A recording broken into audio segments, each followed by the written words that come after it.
Hey guys, this is Austin. A few months ago, we took a look at this, the $350 Acer Aspire E15, which just so happens to be the best-selling laptop on Amazon. But for $350, what are you actually getting? Well, at first glance, it doesn't look all that special. So at $350, you're getting plastic on plastic with a side of plastic. Nowhere is this more obvious than the screen, which flexes, well, a lot with just a little bit of pressure. However, if you can look past a few of these smaller nitpicks, you'll find that this is actually a surprisingly solid laptop. What really makes this guy stand out is the level of specs and features that you're getting for the price. So inside, you're getting a 7th generation Intel Core i3-7100U processor, 4 GB of RAM, as well as a 1 TB hard drive. Definitely the slowest part is going to be the hard drive. It's 2018, and you know, SSDs are a thing.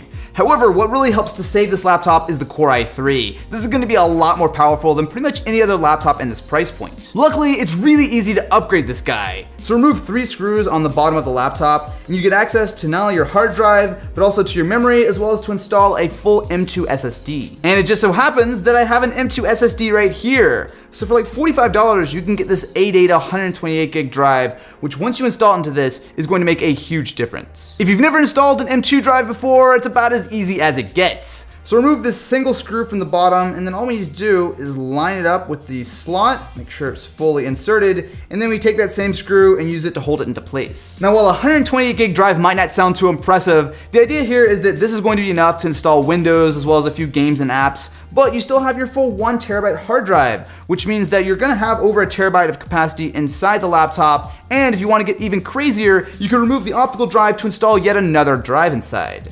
I said the word drive a lot, but hopefully you get the idea. Something else I was able to pick up for just over $40 is another 4 GB of RAM. Now this is okay as is, but especially if you want to get into anything like gaming or just want more than 4 gigs of RAM for like, you know, 6 or 7 Chrome tabs, this is going to be really helpful. And again, super simple to upgrade. You can literally do all of this stuff in like 10 minutes. And so with that, we have 8 GB of RAM, a 128GB SSD, and an upgraded $440 laptop. But is it actually any good? With these upgrades, we're ready for a bit of gaming, and starting out we have CSGO. Now with integrated Intel graphics, you should expect a ton. I should really turn my volume down. So running on low settings at 900p, we're actually getting solid frame rates. So we're anywhere between 50 to 80 frames per second. Now, it's not going to be a perfect CSGO experience, but this is not a bad little gaming laptop. Next up, we have Fortnite. Now this is a game that actually scales pretty well to lower end hardware. Here at 720p on low settings, we are getting between 30 to 40 frames per second. Now don't get me wrong, this is not a gaming PC. However, especially with that Core i3 and that dual channel memory, it's not going to be too bad as long as you keep your expectations in check. Some lighter titles are definitely going to be playable. I've actually got to say, I don't really ever play Fortnite, but this does really scale nicely.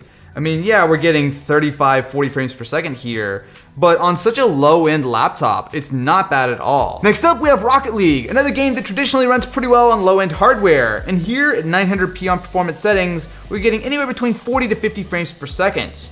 It's not bad, which I know I keep saying, but when you consider just how cheap this laptop is, even with the upgrades, I'm impressed at how much it doesn't suck. This laptop is definitely useful for more than just gaming though. So it's rocking a 15.6-inch 1080p panel.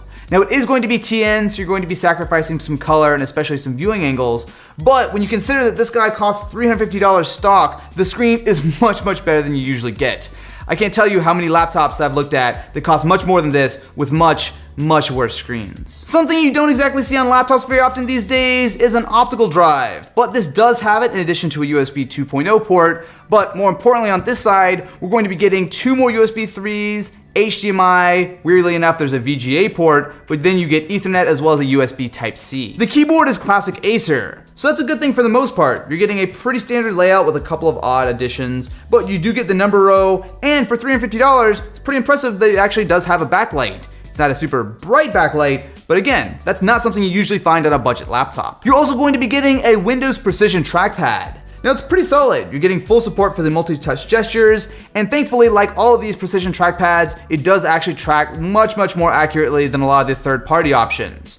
It's almost like there's a lot of things on this laptop that are shared with much more expensive options. I sense a trend here. Battery life is going to be pretty solid, so especially thanks to that Core i3 inside, you should expect somewhere in the neighborhood of about 8 hours of light use on a charge, and if you upgrade with an SSD and install Windows on it, that's probably going to make things even better. So, for $350, is the Acer Aspire E15 worth it? I've got to say, it totally is. I see why everyone on Amazon is buying these.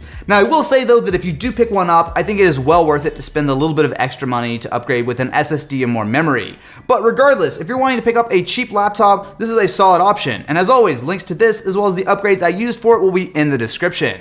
Anyway guys, thank you so much for watching, and I will catch you in the next one.